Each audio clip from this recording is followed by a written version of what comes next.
Karaoké Voix d'Or Wayibia, c'est une activité qui est venue voilà, pour garnir un peu les vacances à Wayibia parce que on a trouvé à un certain moment que les vacances, voilà, il n'y avait pas trop d'activités à Wayibia pour occuper les jeunes. Donc, de commun accord avec François de Salle, qui est le maître des lieux, voilà, on a essayé de mettre en place cette compétition de karaoké là pour garnir les vacances de la plus belle des manières des vacances à Wayibia. Au départ, nous avons reçu 16 candidats.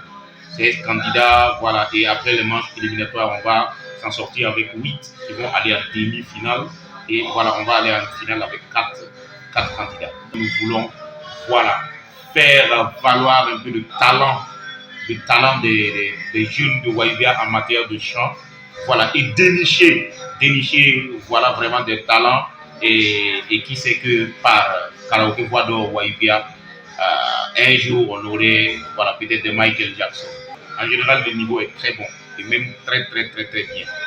Voilà, je pense que les candidats sont à la hauteur et voilà, la compétition est en train de venir, que le meilleur gagne. La culture dans même en général, la Wayibia est dans une pente ascendante.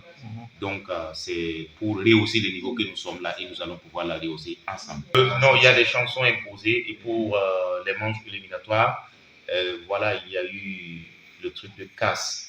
Et Casse le cerveau, le titre Basse Néré, c'est ça qui a servi de chanson imposée à tous les candidats. Voilà. Et la chanson Audrey, la chanson de Audrey, ma fille de Audrey, ça c'est la chanson imposée aux filles. Et la chanson Confession de Faden, c'était la chanson imposée aux garçons. Nous avons besoin de beaucoup de soutien. À Wayibia, en général, il n'y a pas de salle de spectacle à Wayibia.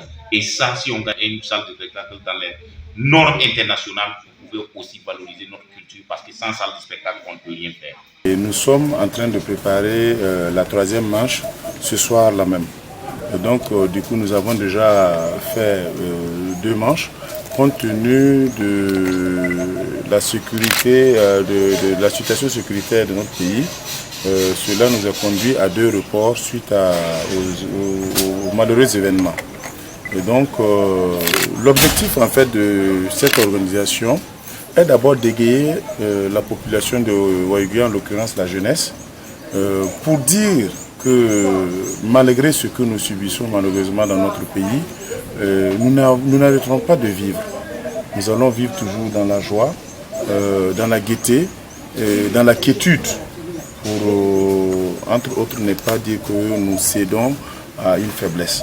Donc déjà, cela était un facteur de motivation pour moi, d'encourager et d'accompagner en fait cette initiative.